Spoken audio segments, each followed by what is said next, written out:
Gwibiodd y seren o flaen ysbiendrych.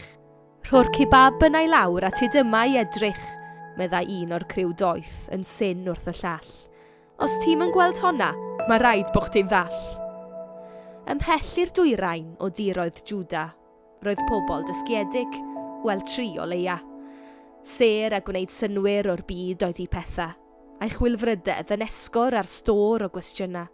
Beth os, meddai un, nad seren normal di hon? Beth os, meddai'r llall, bod hi'n dipyn o con?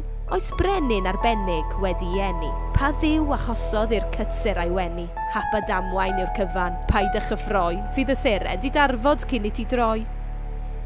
Mae'r Iddewon yn disgwyl a chibwr i ddod, rôl aros, a ddaeth ei addewid i fod.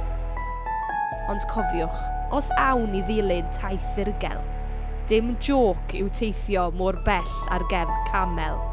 Rôl holi a stilio, ni allent ddal nôl, a hwythau ar ffin rhwng a thrylyth a ffôl.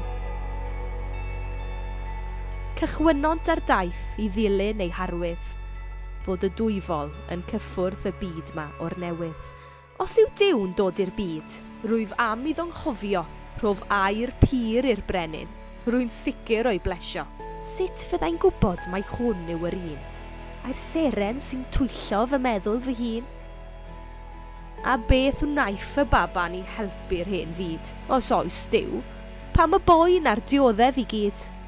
Pan gyrheiddont Jerusalem, aeth cynnwrf drwy'r dref, a phawb a'i dehongliad am y golain y nef. I dwtio aeth Mair pan glywodd gnoc ar y drws, roedd Iesu erbyn hyn yn ei terrible tws. Dewch i mewn ar bob cyfri, o mae'r lle yma fel zoo.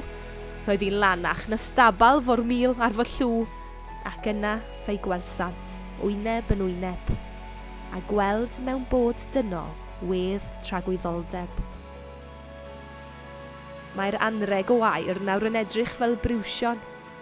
Does dim fedra'i wneud, ond ei foli am calon. Thys yw'r persawr a roddaf i'r baban gwirthiol, ond ef yw persawr diwn y byd.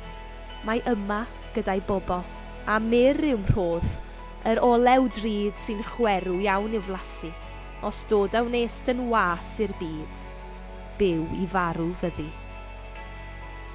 Beth os oedd y cwestiwn? Beth os yw o hyd? Beth os awn i chwilio a chibwr y byd? Beth os ceid i arwydd i fynd ar daith ffydd i weld a darganfod y pethau sy'n gydd? A chwili am ystyr yng nghanol y twrw, mae'r cariad a'r heddwch yn sibrwd ei enw.